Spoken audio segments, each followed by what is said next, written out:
Assalamualaikum warahmatullahi wabarakatuh. Perkenalkan, nama saya Sri Sari, NIM 22002044 kelas B, Prodi Teknik Arsitektur, Fakultas Teknik Universitas Muhammadiyah Kendari. Di sini saya akan membahas mengenai studi kasus rumah miring karya Budi Pradono. Tema karya Budi Pradono adalah Green Arsitektur. Arsitek yang lahir di Salatiga ini mengungkapkan green dengan berbagai kriteria. Green dapat diinterpretasikan sebagai sustainable, berkelanjutannya, earth-friendly, rumah lingkungan, dan high-performance buildings, bangunan dengan performance sangat baik. Ukuran green ditentukan oleh berbagai faktor, di mana terdapat peringkat yang merujuk pada kesadaran untuk menjadi lebih hijau. Dilihat dari cara meletakkan bidang atau tapak pada site dengan memperhatikan keindahan, di mana bangunan didesain kebanyakan memiliki kemiringan. Untuk melubangi bidang, Budi Pradono memiliki karakter kecenderungan membentuk geometris belat ketupat. Budi Pradono membentuk ruang dan menghubungkan ruang secara alami dan memiliki view yang hijau seperti terlihat seperti di alam bebas, sehingga membuat pengguna merasa nyaman. Sedangkan jika dilihat dari pembentukan massa bangunan, Budi Pradono membentuknya secara agak rumit seperti dimiringkan, diputar, dan diputus. Pengelompokan fungsi kegiatan pada bangunan Budi Pradono menuliskannya dalam web resminya. Untuk prinsip-prinsip komposisi, desain arsitek Budi Pradono ini adalah dalam hal pemilihan material bangunan seperti bambu, kaca. Ruang ambigu didefinisikan oleh sesuatu yang intangible, yaitu bayangan. Pencahayaannya dengan pergerakan bayangan dari siang hari ke sore. Biografi singkat Budi Pradono. Pemilik nama Budi Pradono merupakan salah satu arsitek Indonesia yang banyak dikenal oleh khalayak umum. Pria kelahiran kota Salatiga 15 Maret 1970 ini dapat dikenal sebagai arsitek berbakat Indonesia karena karyanya yang telah banyak meraih penghargaan dalam taraf internasional. Budi Pradono dapat menyelesaikan studinya di jurusan Arsitektur Universitas Kristen Duta Wacana, Yogyakarta pada tahun 1995.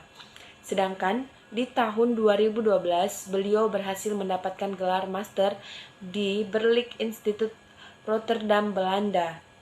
Selain menjalankan studinya di tahun 1995 sampai 1996, Budi Pradono juga pernah bekerja di Beverly Garlick Architects, Site Australia di tahun 1996 sampai 1999.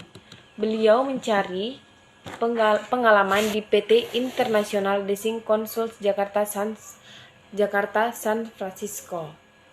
Adapun karya-karya desain Budi Pradono, yang pertama itu ada Restoran Kayu Manis Bali Indonesia, yang kedua itu ada Rumah Kinda Office Jakarta Indonesia, yang keempat itu ada Air House Depok Indonesia, yang keempat itu ada Dancing Motion House Salatiga Jawa Tengah, yang kelima itu ada Rumah Miring Pondok Indah Jakarta, dan yang terakhir itu ada Casablanca Residence Bali. Bila mendengar istilah rumah miring, kebanyakan orang akan langsung mengingat salah satu wahana di dunia fantasi Ancol berupa rumah unik dengan tampilan berbeda dan menantang. Namun, kata elegan tidaklah representatif bagi wahana gelap yang tidak bisa ditinggali tersebut. Pembayangan akan rumah itu tentu berbeda dengan rumah miring karya Budi Pradono yang satu ini. Rumah berkonstruksi miring yang terang selalu bermandikan cahaya karena memiliki banyak bukaan sebagai akses cahaya. Kemudian muncul pertanyaan, jika punya banyak bukan, bagaimana menjaga privasi orang di dalamnya? Terlebih lagi rumah mewah diklaim sangat nyaman, bahkan terkesan elegan, dan keunikannya telah menjadi di wilayahnya. Jadi semakin penasaran kan seperti apa? Oke, mari kita bahas.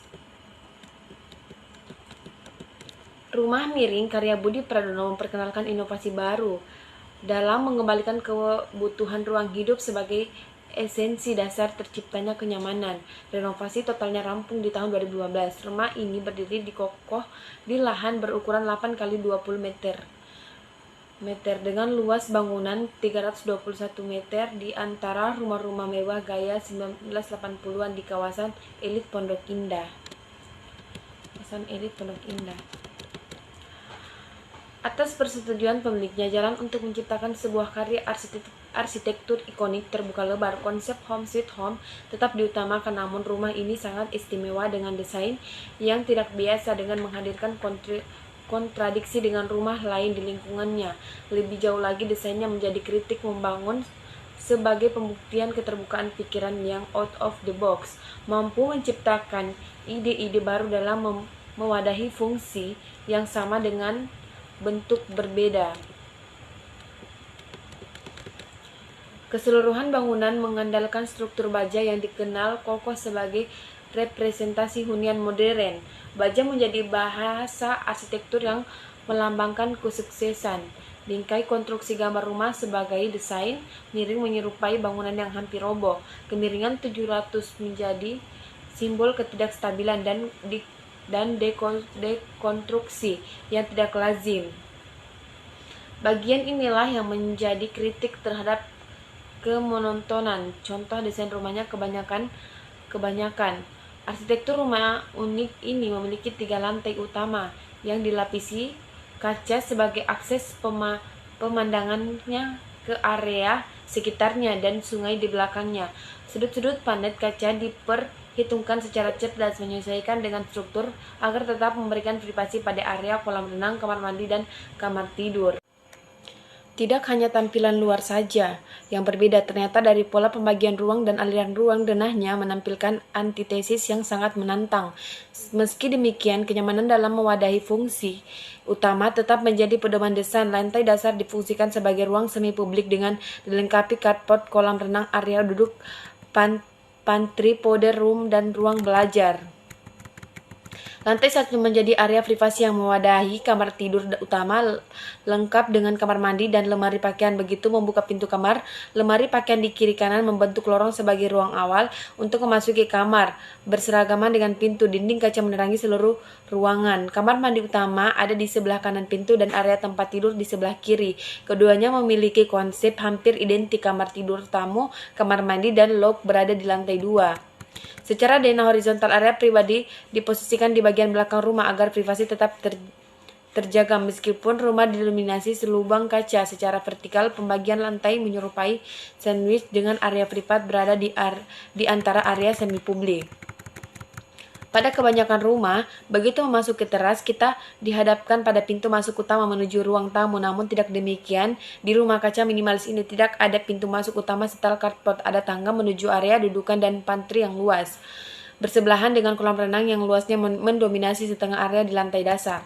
Ujung kolam renang terdapat ruang belajar yang dapat diakses melalui tangga yang menempel di pojok kiri dinding. Ruang belajar berdinding kaca ditampak keren karena posisinya yang menggantung 1,5 meter di atas permukaan kolam renang menggunakan sistem cantilever. Satu-satunya ruang yang tertutup dinding di lantai dasar hanyalah powder room sebagai tempat membersihkan diri setelah berenang.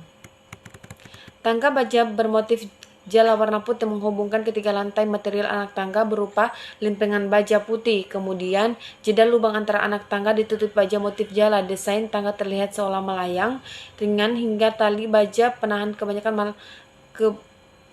bebannya malah terkesan mengikatnya supaya tidak terbang. Meski kawasan perumahan ini sangat terjaga keamanan, namun area tapak rumahnya hanya dibatasi sungai kecil dengan perumahan warga di seberangannya. Sudut kemiringan dan peletakan struktur bingkai baja berperan penting dalam menciptakan ruang privasi yang terbuka dari area dalam, namun minimalisasi akses visual dari arah luar. Area kamar mandi rumah minimalis ini seluas 16 meter Didesain sebagai respons tren gaya urban yang menghabiskan waktu lebih lama di kamar mandi. Kamar mandi difungsikan sebagai ruang bersantai sambil membersihkan setelah kesibukan sehari-hari. Waktu tenang, ruang kontemplatif, tempat beristirahat sambil mencari informasi dari ponsel, koran, atau media sosial lainnya.